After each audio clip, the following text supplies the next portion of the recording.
Welcome back to Foot in Mouth. The road to 200 subscribers continues. I am trying to hit that goal by Christmas. So if you can help me hit that goal and you haven't already, please consider subscribing to the channel. I really would appreciate it. You won't regret it. So it's a win-win as far as I see. And yeah, today we're speaking about World Cup qualifying games that happened last night. We're also going to touch on some Arsenal topics that have been doing the rounds on social media, because as is the case in football, people always have something to say about Arsenal, this time surrounding Myles Lewis Skelly. But I also want to speak about the Mikel Arteta contract situation, because, yeah, 18 months left on his deal and no talk of any new offers on the table. But yeah, we'll get onto that in this episode. Also going to speak about the Puskas nominees that have come out. And Pierre Emerick Aubameyang has been speaking online with Troops and a bunch of other creators, and he's been a little bit open about his thoughts on his move to Chelsea. But yeah, let's start with the World Cup qualifiers last night, because there was a big upset that I don't think anybody saw coming. Ireland beating Portugal 2-0. So the Messi stands are going to be feasting off this for a while, because Cristiano Ronaldo did get sent off in this game. And yeah, it's a bad look. It really is. It's not a result I think anybody saw coming. Like I said, this has to go down as one of the biggest upsets in this qualifying stage so far. And yeah, hats off to Ireland. They pulled it off. It was a brace by Paddock, a guy who plays in the Eredivisie, plays for AZ, and you would never see it coming, but it is why we love football. But it is also a result that reminds me why I'm happy I'm not a betting man, because I would have absolutely put the house on Portugal for this game. They've started a strong enough starting 11, but maybe they lost because Bruno wasn't there. And on Bruno Fernandes, this is only the 17th game that he has missed for club and country since 2020. That is not normal. People always talk about the best abilities, availability. Bruno Fernandes is clear of the world, bro. How do you have that type of track record? It is insane. But yeah, he wasn't available for this game through suspension. And maybe that was the real reason why Portugal absolutely were embarrassed by Ireland. But yeah, either way, whatever it's down to, Portugal still have a little bit more work to do before they actually get themselves into the next World Cup. Bad result for them. Really good result for England, though, beating Serbia 2-0. And yeah, Arsenal players doing what they do. Saka scored the opener. Really good finish. Nico O'Reilly took a shot at goal. It bounced back to Bukayo Saka, the last player he wanted to fall to, and he put it away nicely. And then Ebere Eze came off the bench to make a late appearance with Foden, who set him up for the goal. A really, really good goal by Ebere Eze. But you wouldn't really know that he scored the goal based on all the media attention that's gone to Foden for this situation. I'm not trying to sound like a hater. I'm not trying to sound bitter or anything, but I think that Eze's goal was magical. And I don't think that that's my Arsenal bias speaking. I think that was just a really good goal. And Phil Foden, while he is on the up and up form-wise, and I understand why everyone is really starting to hype him again, even I'm happy to see it, because I think it is good for the league. It keeps things competitive. I don't understand how Phil Foden is getting so much attention after last night's game. But, is what it is. I think that his assist for Eze, yeah, it was a decent enough pass, but just the way that it's being painted, the narrative around it, I think people are making a lot more out of Phil Foden's contribution to the goal than they should be, rather, because I think Eze did really well, not only just for the goal, but just in general. But yeah, Phil Foden taking a lot of the plaudits. Same goes for Nico O'Reilly, but for that I understand a lot more, just because of the fact that was his debut, And while I am disappointed that Myles Lewis Skelly got dropped from the England squad, this is another sign of how England are blessed with young fullbacks. And Nico O'Reilly is just one of the few that they have, bro. A solid game for him, really good performance. Unlucky not to get the goal that led to Saka's goal. But yeah, he'll be happy with that performance. And so will Bukayo Saka, who got another man of the match for England. And this guy is just unstoppable at international level, bro. Never mind club level. International level, he is Mr. Consistent at the moment. Probably the first name on the England sheet, at least behind, maybe second behind Harry Kane. But yeah, I think Bukayo Saka just put in another really good performance there. And yeah, look, on the fullback situation, Myles Lewis Skelly, I mentioned, there's a lot of talk about his situation at Arsenal, because he was dropped by Tuchel for the England squad, and Tuchel had said it's because he's not getting minutes at Arsenal, and this hasn't really gone unnoticed. A lot of people have been very aware of the fact that Myles Lewis Skelly has seen few minutes, to put it politely, and I think that people have forgotten that he's 19 years old. I understand that we saw something very special last season, and it came about because of circumstance. Myles Lewis Skelly doesn't get those minutes last season if Calafiori if he stays injury free. If we had another option at left back aside from Zinchenko, who clearly lost the trust of Arteta, I don't think that Myles Lewis Skelly gets those minutes. And again, rightfully so, because at the time he was 18. I don't think any team that's chasing a league title should be starting an 18-year-old in their starting 11. Like, I think that should be a luxury, But the fact that he was good enough to fill that slot really put into perspective how good a player he was. So I think everybody expected him to be the long-term first choice at left back. And he signed a new deal at Arsenal, extended his time here, got a new pay bump. So I think that just further strengthened people's assumptions that would be the case. But from this season, we haven't seen that. Ricardo Calafiori has locked down that left back position, and he's looked very good value for it. And I think that this was always the plan. Arsenal's been big on Ricardo Calafiori, so it's no surprise that he is the starting left back. I just think people are surprised by the fact that he's doing so well, that he is keeping someone like Myles Lewis Skelly out. But again, this is where I think people are forgetting he's 19 years old. I think the amount of minutes that he's gotten at Arsenal, never mind last season, just this season alone, these cameos that we've seen in the rare starts in the Carabao Cup or Champions League, he played in the Champions League for Arsenal. It's not that Arteta doesn't trust him at all.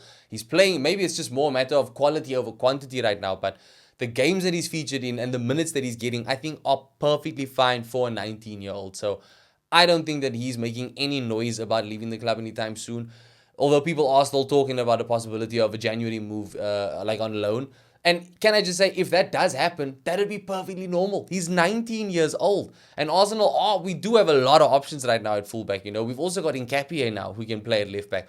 And he has been playing at left back under Arteta so far, and he's looked good for it too. These are two senior players in Calafiori and Nketiah that 100% should be starting ahead of Myles Lewis Skelly. Not only on seniority, but on merit as well. These are good players. So it makes sense that Myles Lewis Skelly isn't getting any more starts. And it would also make sense if Arsenal see a pathway for him to get more starts elsewhere on loan in Jan if a good enough opportunity presents itself. I don't think it'll be the end of the world if he does go on loan, but I don't see it happening because this is the last international break for the calendar year. Between now and the end of the year, there are so many games, bro. Like Myles Lewis Skelly is going to get more than enough minutes, whether as a starter or making appearances off the bench. So yeah, I think it is disappointing that he missed out on this England squad, but this is also like one of probably many England squads that he's going to make in his career because he is only 19 years old. So I think people are making a much bigger deal out of the situation than they should be. And I don't like when, wonder kids get all these types of headlines. I think it can have a very negative impact on their development. And I think that it can give them like negative perceptions of how things are going. I think Arsenal are doing a really good job of how they are developing him. I think that from all the signs from the outside looking in, it looks like he's really happy. So I don't see why there should be anything to talk about here. But, it's international break. What you're going to do? People need to find things to talk about. And this is just the latest of nonsense. But yeah, let me know your thoughts on the Myles Lewis Skelly situation. Do you see him leaving in January? And would it be the end of the world, bro? Because I genuinely don't think so. But yeah, back to World Cup qualifiers. It's not just England that got a big win. It's France as well. They finally we have another European club to join England in the next World Cup. They qualified after getting a 4-0 win against the Ukraine. Kylian Mbappe hitting 400 goals already. He's 26 years old. 400 goals. Got a World Cup under his belt already. He's got this kid has clocked football very much so at such a young age already. And hitting 400 goals, I think A, puts into perspective just how good a finisher he has been. But B, it also puts into perspective just how incredible Cristiano Ronaldo, his goal scoring record actually is. Because I looked at that number and the first thing I thought is, okay, he could probably hit Ronaldo's tally. But I don't see it happening. I genuinely think that once Ronaldo hits the 1,000 goals, which he will, I don't think anybody is touching that in our lifetime. But hats off to Mbappe. I think that record went at least it went under my radar. I didn't see that happening. I didn't know it was anywhere close to 400 at his age already. But yeah, 400 goals and really good performance by France. They are definitely going to go into the World Cup as one of the favorites. Good performance by Hugo Ekitike as well. Nice finish by him. Hopefully he can bring that to club level again after this international break. But yeah, France does join England in the World Cup 2026. And I think that, again, strong reason for them to be favorites. You look at that squad, they are stacked, bro. And I think that, yeah, with someone like Kylian Mbappe at the front line there, someone that is probably going to win a lot of stuff at club level as well ahead of the next World Cup. I think you look at a lot of the players in the France team, a lot of those players are probably going to win silverware at club level ahead of the World Cup, which could be that big boost that they need in momentum and morale to get over the line and win another World Cup. But yeah, that I think that does it for the main talking points of the World Cup. The other thing I wanted to speak about, Arsenal related, is Mikel Arteta's contract situation. He's only got 18 months left on his deal, and while I think that this is something you can easily brush off and just assume up, he'll sign a new deal, he'll sign whatever's on the table, I think that it is easy also to take for granted that he himself has expectations of the club, just like we do, just like rival fans do. And all this time we've been using a measuring stick of Mikel Arteta needing to hit certain milestones to win over our favor. But I feel like there is also a very real chance that the club need to match his ambitions too. I think that he's been vocal enough in press conferences and in interviews about his demands and what he wants to achieve at the club. I think he has also put pressure on the board in certain situations with how he's addressed certain questions and made certain statements with regards to recruitment. And I think that when he speaks, the club do listen, which is a good thing, and it is a positive step.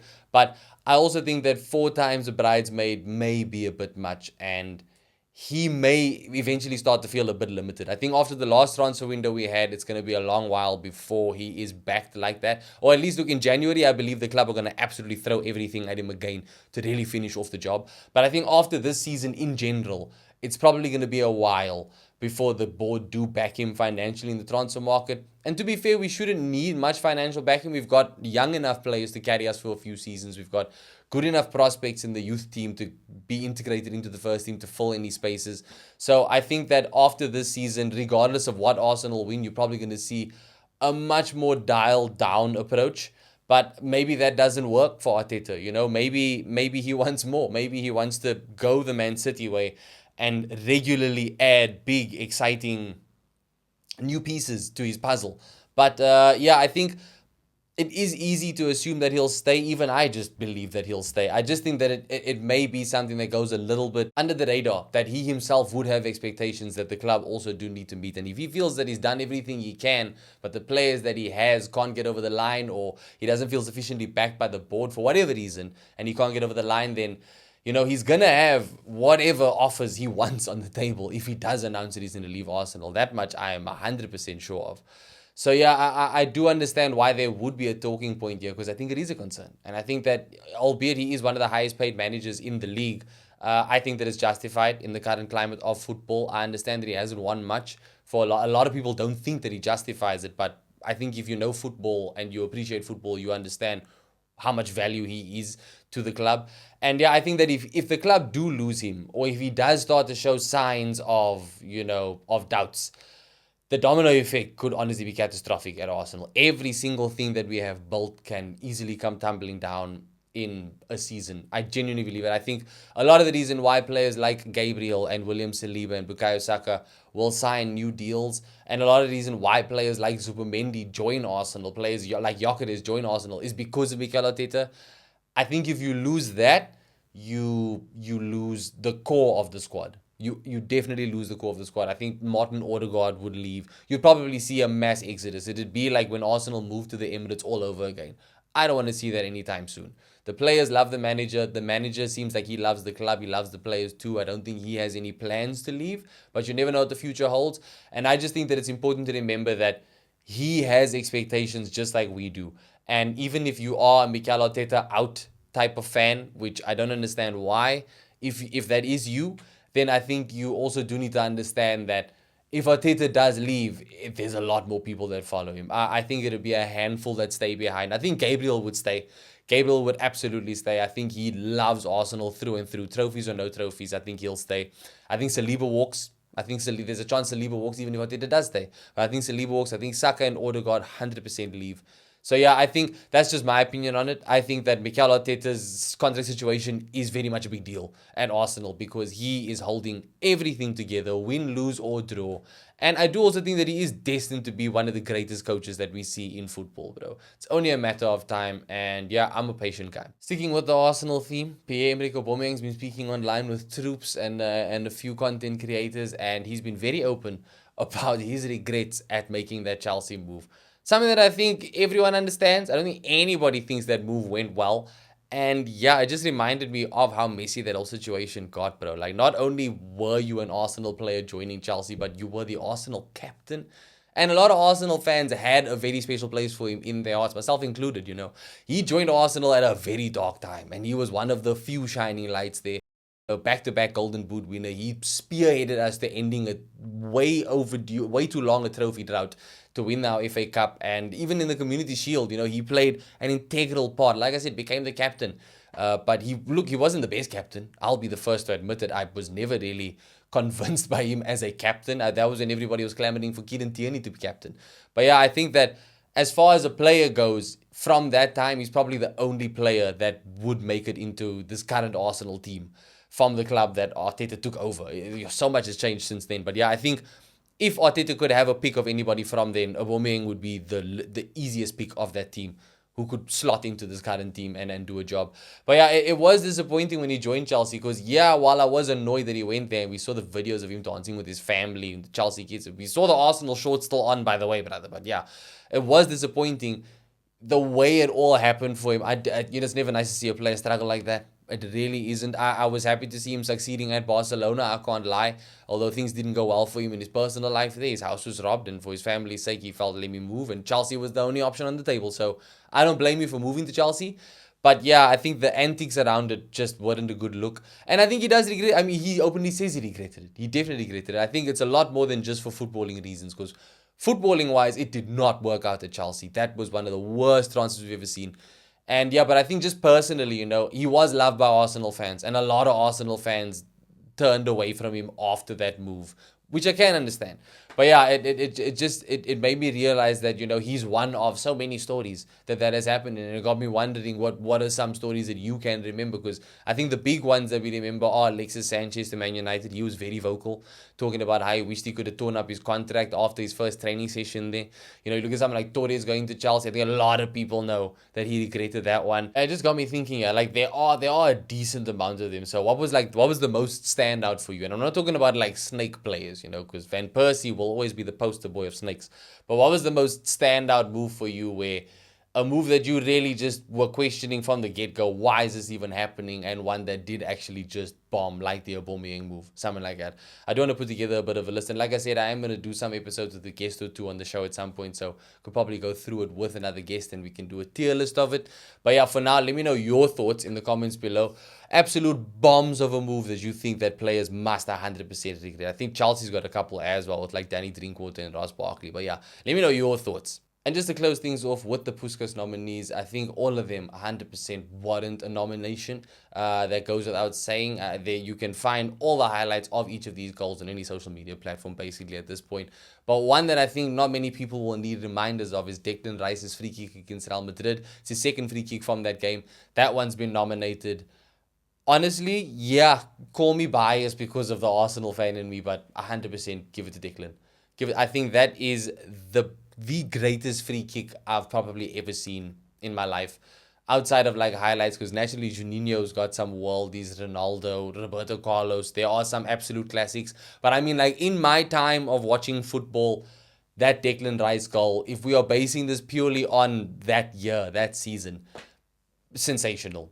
That for me brought the house down, the context around it. Yes, it didn't end up in Arsenal winning the Champions League, but I'm talking about what it meant in that game, because that's what each of these goals should be judged on, you know, the basis of what these goals meant in these single games.